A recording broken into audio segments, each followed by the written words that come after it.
Hello everyone, Eric Lima here, New Bedford's resident CHP, that means Crazy Half Porgy. You are watching yet another episode from my pilot mini-series that is going to fill in the gap between EML-77 TV, which I completed 1,000 episodes a week ago, before Thanksgiving, and now we'll be bridging into the new third season, under a new name called WEML-TV Channel 77. This is the bridge up where during the holiday season I will still continue my YouTube thing. I'm just doing it under circumstances because the layoff, the quarantine layoff that I got was the main key, the reason why I was able to accomplish 1,000 episodes before the end of the year, before Thanksgiving. So I figured I would invent something new called the bridge up. So that's where we're at right now. It's Tuesday, November 24th, 2020 at 3:44 p.m. What's going on, everybody? And this is episode 11, by the way, of the bridge up. So hope you guys are having a totally awesome day, and hope you're getting ready for eating all that turkey and the trimmings and all that. And I know it's, for my local friends here in Massachusetts, it's going to be tough to get people and relatives here because, as you know, there's an edict going around, no traveling and no households more than 10 people, which is really, really tough. But I'm sure a lot of people are going to say, screw that. We started Thanksgiving here in Massachusetts. You know, we're going to do the thing. So we're going to do Thanksgiving our way. So, and as far as me and my family goes, well, we'll see what happens. We're just going to wing it. It's going to be a very interesting Thanksgiving to say the least. This is the first Raw, the fallout from Survivor Series. Adam Pearce and the men's team Raw in the ring victory, and Adam Pearce has given each member of Team Raw a chance of reasons why they should get a shot at Drew McIntyre for the WWE Championship, and each of them had a say. But then Braun Strowman decided to flip out and headbutt Adam Pearce. And come to find out, according to WWE Digital, that Braun Strowman's been indefinitely suspended. This is not a good thing for that to happen. But unfortunately, Braun Strowman, you know, he shouldn't have gotten angry. But I wouldn't be surprised if Braun Strowman decides to forego that suspension and start turning heads over and beating people up. And that's some way, turning vehicles over and starting to beat people up again. That'll be something to have. And then, to kick off some action, the Raw Tag Titles on the line again in a rematch because New Day and the Hurt Business had a confrontation. They want another shot at the belts. Xavier Woods says go right ahead. But the match happened twice. First time around, it was a double countout. MVP says, come on. Match restarts.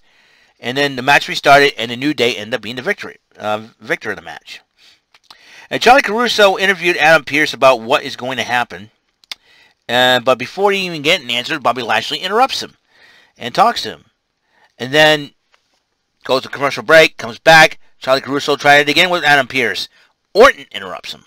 And then Sarah Schreiber interviews Lana about her being the sole survivor last night. And Sarah Schreiber says, would you get a title shot against Asuka? She says, I'm not thinking about that right now. I just want to revel in this moment. And then for a third time after talking with Orton and Lashley, there will be 3 matches that night. And he accidentally called Drew McIntyre Drew McInfart. Braun Strowman must have headbutted him so hard he screwed up Drew McIntyre's name. Drew McInfart. Drew McInfart. Forgive my immaturity, but that was funny. I mean, poor Drew McIntyre. He'd probably go, what did I do? I like Drew McIntyre, but still. So, there will be 3 matches, and the first match happened right now. The winners of these 3 matches will face off in a triple threat next week, and the winner of that match will possibly face Drew McIntyre, possibly at TLC. So it was Riddle versus Sheamus went one-on-one. And Sheamus, about being, you know, he says, I would have called you something else, but Fire Crotch was taken. I'm like, oh my God. Oh, Matt Riddle with the cold cuts, man. More cold cuts than a deli, let me tell you. So I was like, Sheamus probably thought that was a pretty funny thing. Wasn't funny. Probably didn't think it was funny. And and it was a heck of a matchup. it was a heck of a matchup until and then Matt Riddle finally dug down deep inside, outsmarted Sheamus, ended up getting the 3 count. Matt Riddle was one of 3 men that will be facing each off next week in the Triple Threat #1 Contenders match. Meanwhile, as Lana was like reveling in her victory, Asuka went up to Lana and said, "Hey, you know, good, I should give you a shot, so I accept your challenge." And then Lana's like, no. I have a lot of respect for you. You're one of the greatest women's wrestlers in the world. But Asuka said, I'll give you a shot. Okay. And Lana's like, okay, smile and walk it away. Then the Firefly Funhouse with Bray Wyatt and Alexa Bliss on Friendship and Mickey Cross. And they got Friendship Frog. and then Alexa Bliss smashes Friendship Frog. And so, about Alexa's match against Nikki Cross.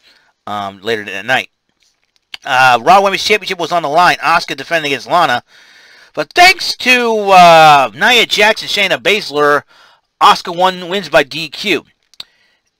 While Nia Jax and Shayna Baszler arrive, they attack Asuka, and Lana rescues Asuka from going through a table. And so, Nia Jax grabs the microphone. Hey, where do you think you're going? Tag match. Let's go. So they had a tag match, and it was a well-fought match until... and then... Asuka outsmarted Nia Jax, got the victory, so Asuka and Lana pick up the victory. Would that be a women's tag team title shot? Asuka 2 belts, maybe? We'll see. Matt Riddle talked to MVP about doing business because it was her business. And he proposed this episode. I don't know what you want to call this episode. He talked about having pizza-flavored yogurt. Matt Riddle. Riddle is hilarious. Between Drew McIntyre and pizza-flavored yogurt, it sounds like an album title for Limp Bizkit, you know? Drew McIntyre and the pizza-flavored yogurt.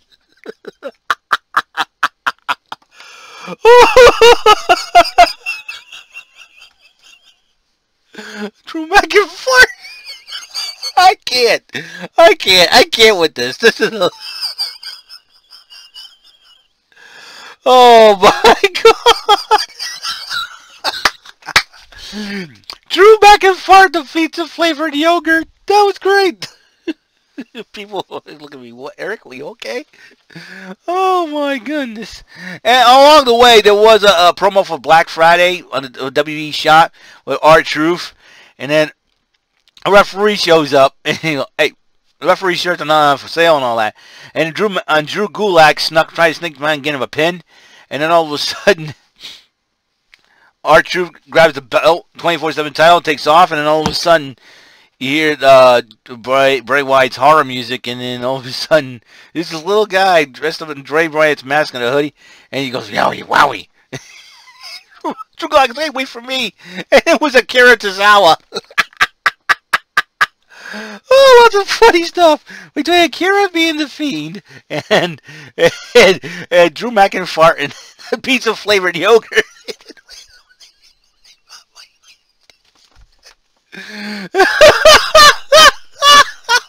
Drew McIntyre and pizza flavored yogurt. I love the WWE. The second matchup was let's get back in the swing of things, man. Let's get back in the swing of things. Huh? The second matchup was a matchup that I didn't think I would see, but and then Keith Lee, the Limitless One, versus Bobby Lashley, the Almighty. I went, whoa, that's a dream match waiting to happen.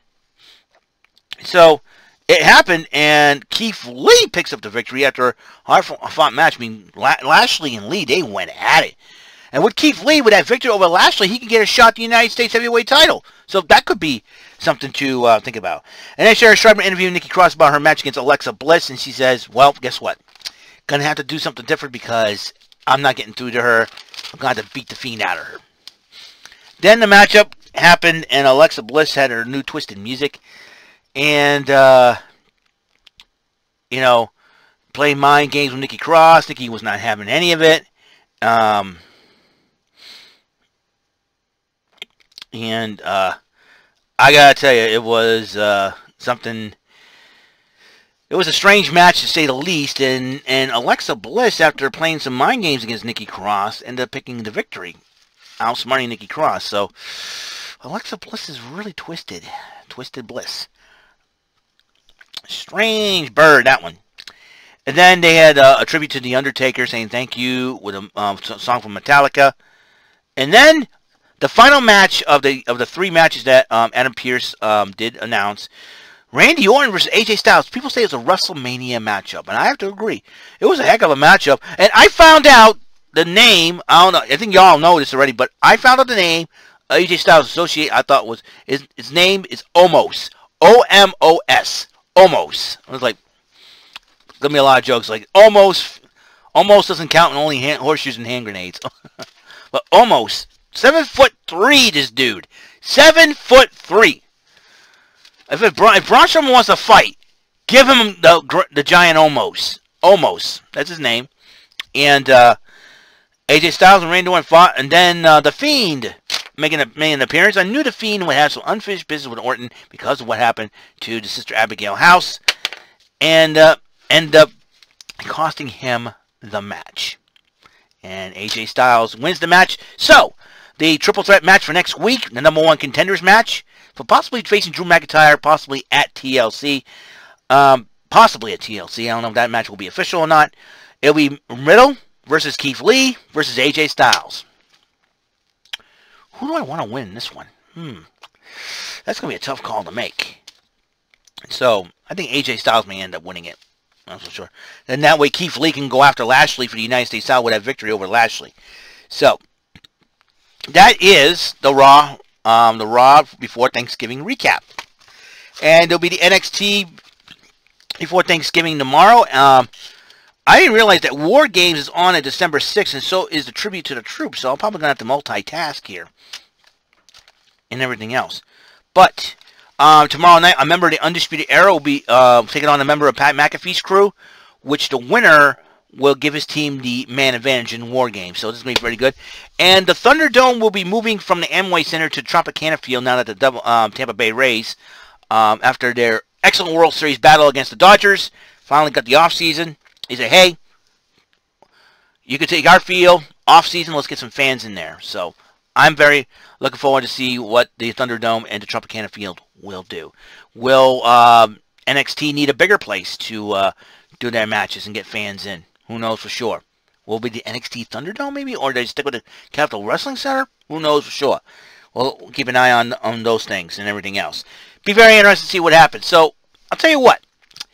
Have a great, wonderful day, guys. This is the 11th episode of The Bridge Up, and we will see what happens tomorrow night on NXT. It's going to be a lot of fun. I'm looking forward to it. Ember Moon going one-on-one with Candice LeRae. So that match is going to happen tomorrow night. So be very interested to see. Interested to see what happens. All right. I'll see you guys later. You guys have a wonderful day and wonderful afternoon, night. And hope you got a better tomorrow. Hope you get yourselves ready for Thanksgiving. If you even have relatives wherever you are, if you have relatives come, make sure you stay safe and all that. Don't bring politics to the table, whatever you do. And I will see you on the next episode number 12. All right. This is Eric Lima signing off for now. Peace. See you next episode.